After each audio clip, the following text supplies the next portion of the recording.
Hey everybody, this is Jim at SP500chart.com. It is after the close on September 13th, 2012, and we're going to use some time-honored techniques to try to understand what Ben Bernanke is going to do, featuring daily technical analysis videos of the S&P 500 index. Before we take a look, just need to remind you that the website and this video are for educational purposes only. Nothing stated at the site or in this video is intended to be used as investment advice. I can draw lines on charts, but you have to draw your own conclusions from your own research. And you need to make investment decisions that are suitable for your personal financial situation. I'm not a licensed financial professional. I'm just a guy who draws lines on charts. If I didn't know any better, I would say that some news hit at some point during the day that caused this spike right here. Imagine that. Well, it's kind of good news and it's kind of bad news from a technical analysis standpoint. The good news is that yesterday we had identified, or actually for the past couple of days, we had identified a lower line down here that is roughly at around 1430. And then we had a higher line that was around 1440. And the ideal was whichever one of these lines broke first should produce a decent move in the direction of that break. So today, I can say with little hesitation that we got a move above that line and it produced a decent move. A nice, strong rally on the U.S. government deciding to do another bond buying program, and in so doing, spiking the price of stocks. And now, the debate can be had on what is that going to do to the value of the dollar, and how much of the increase in the markets, for example, even over the past 3.5 years, has been given back in reduced incomes, higher price of goods, and all that good stuff. But that aside, I'm not an economist, so I'm sure many of you know a lot more about the economy than I do. But anyway, here we are. We broke above this line, and we moved up to a high of almost 1464 before falling back just a bit. The bad news is yesterday, coming into the day, I said that it looked to me like there was maybe a slight sign that this market looked about ready to turn over. Now, had Bernanke come out and said, there's going to be no QE3, sorry, it just ain't going to happen, then I'm sure I would have looked real smart on that call. But I still feel pretty good about the fact that these two lines were in place, and we didn't get a head fake above this one and then come crashing down, nor did we get a head fake below this one and then come zooming up. Now, with today's move, I've had to go back, and unfortunately you have to do this. You have to take a fresh look from time to time to try to get a handle on what is happening. We had some peaks back here in late June and early July that looked like they were lining up pretty nicely, creating a line of resistance that was momentarily broken back in the week of the 20th of August. Okay? But we are now above that line. And so I'm sort of going to get rid of this. So there we go. Bye-bye line. You've done this. You served us pretty well for a while, but something else is going on now. And I'm going to get rid of this line. In other words, I'm going to clean the chart up just a little bit. And you'll see what is emerging is between these two orange lines something of a rising channel. So with this move today, especially having gotten over this 1450 mark, albeit by only about 0.68% or something like that. Having gotten over this line, we have to now be open to more bullishness ahead. But I need to see a little bit more time above this line, and I would like to see a move to at least eventually getting on up to the 1475, 1480 area, because that would represent a move that is clearly above the margin of error in drawing this brown line. And again, I remind you, and by the way, I forgot to kind of resize my chart here. Just forgive me. It's still working. I've just got some borders to the left and right. So here, let me move it up a bit. There we go. So anyway, this line is drawn over the tops of the 2011 Head and Shoulders and the 2012 Spring Head and Shoulders. And what I mean by the margin of error, well, let's say that maybe the correct placement of this line is here. Well, then that means we're just barely over that right now. Or maybe a better interpretation is letting this be out of range, and now we closed pretty much right on it. So you see what I'm saying? You want to see a little bit more than a 0.68 move over a certain level before you call something a breakout. Usually, according to John McGee, technical analysis of stock trends, in something like this, he would probably want to see 1 to 1.5% clearly in a rally to signify a for sure breakout. Okay, now I just took a break and made my chart look the way it's supposed to look. So, what to expect next? Well, I think with this rising channel in mind, I'm thinking you probably want to hang tight with long positions until this bottom line gets taken out. Okay? And I that's what I plan to do. There's a little bit of room from where we are now, but the market could go sideways to down for a week and a half or so and tag 1435 and then head back up and then eventually hit 1500.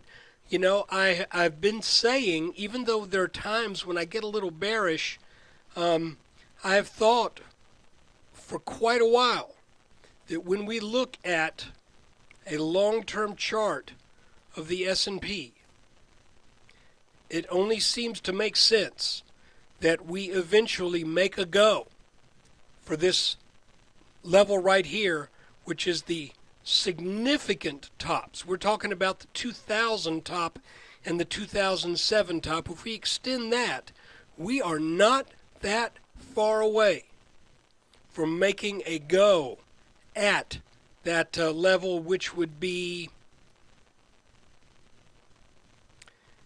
in the high 1590s. Okay, it's not at all out of the question. And so, guys, this is a very interesting situation that we're in right now. Unlike this rally back here, this long bull run that culminated in 2000. This thing went almost, was even, I mean, there were certainly days when people were fearing for their lives, but that was such a pretty steady trek on up there. Then the wheels came off. Then we came up, reestablished forward momentum, and that was a pretty uneventful move off of that roughly 800 level up to the high to mid 1500s. Then all hell broke loose. But this trip up here has been a little spastic. You know, we've had lots of significant down days. We've had some significant downturns. And just makes you wonder what's really going on in the big picture. If we look at the quarterly chart, you can see what I'm talking about. If the market can get over that level, man, I tell you what, this thing can, you know, I don't want to say that now because this is way down the road, but if the S&P can get over this level right here, I would be willing to say that that we may be looking at an eventual move quite a number of years down the road, and I mean quite a number of years. I'm not talking about next year. I'm not talking about 2017. I'm talking into the 2020s. I could see this setting up a move eventually for 4,000, 4,500 or higher. But, you know, that's a long ways off. Right now, let's keep an eye on this channel. I'm going to post this chart on the website so you will get, you can download this. By the way, you know the old adage where they say the flag flies at half-mast? There's part of the pole, there's our flag. This may be the second half of that mast that we saw take place today. Let me see if there's anything else I need to point out real quickly.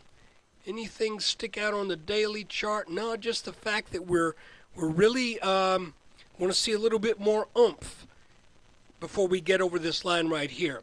And then finally, just kind of looking at the potential for what the future may hold. Let's say, for example, that this channel is legitimate, and we start to sell down over the next couple of weeks. Maybe the news today was just a little bit too rambunctious, and we got Joe Retail jumping on this market now, saying, okay, now it's finally safe to get back in the water. So just bear with me here. Here's a rally and a return to this 1400 level. Here's a rally. Let's say sometime in the next month or so, we do come back down and break this channel, come back down to 1400. Come back, retest that broken line, then start to come back down. What will that have made, potentially? Yes, this, anytime you have a channel like this, and you've got this kind of action, you have the potential for the mechanics of a head and shoulders top. And I thought this was a small one right here. I'm going to tell you a real quick story, if you'll bear with me just a second. You have to wait for a good, solid break of necklines, and I'll tell you why. Many years ago, probably 1996, I just got this wild hair where I started shorting everything that had breath. There was a stock. The ticker was SYSF. You're not going to find it anymore. The company doesn't exist anymore. It was trading around 20. And I saw this nice head and shoulders, and it just barely got below that neckline, but not really a clean break. And I shorted the ever-loving daylights out of it, but for technical reasons and for fundamental reasons. I immediately faced a rally very similar in appearance to what took place today. And I got stopped out on my short with significant losses. I had loaded up, I'd violated a rule of trading, don't put all your eggs in one basket. And I probably had half of my principal at risk in this company, in this stock, in this short. And it rallied up, got up to about 27. I said, forget it. I was short at 21. Couldn't take the pain. I covered my short. System Soft later kept rallying, got up to 37. And then it started to head back down, broke a trend line, came back to that neckline where I got in, made another rally, And what we ended up with was a complex head and shoulders pattern. Just for jollies, about 18 months after I had really gotten burned by System Soft with my short at 21, I went back to see how the stock was doing, and I think it was trading at about 27 cents. So, the moral of the story is two things. A, wait for a confirmed, good, solid break of a pattern before you trade on it. Number two, don't put all your eggs in one basket. And number three, sometimes you get a complex head and shoulders where you're expecting the total pattern. What you're looking at ends up being just a right shoulder. Am I saying that's what we're looking at definitely here? Absolutely not, because we wouldn't even be halfway through this pattern quite yet. But what I am saying is, let's keep an eye on this channel. I think this is the tradable thing right now. And this is a new line. This is revised. I did have this line in this position. Okay? And with today's move, I'm thinking, no, I'm going to adjust this so that we line up the last 1, 2, 3, 4 peaks, and you can see how that makes a fairly nice parallel channel. So guys, that is the video for today. I hope you were in this market. I hope you were long. There was no reason not to be, because we didn't break this 1400 level. Now, me personally, I've been in a bunch of cash for a long time because I thought this line right here would be significant. And I'll be honest with you, I don't have, emotionally, I don't have that great a tolerance for risk. I tend to be a perfectionist. I want everything to work out perfectly. And that's my problem. I'm a better chart reader, frankly, than I am a stock trader. But just the same, you know, I've got some stocks. I'm probably about, maybe I'm about 75% cash right now. I'd rather be in cash at highs than be loading up on a day such as we had today. So guys, thanks for watching the video. Take care, and let's see how long the S&P stays in this rising channel. I think that'll be the thing to watch now. Thanks again.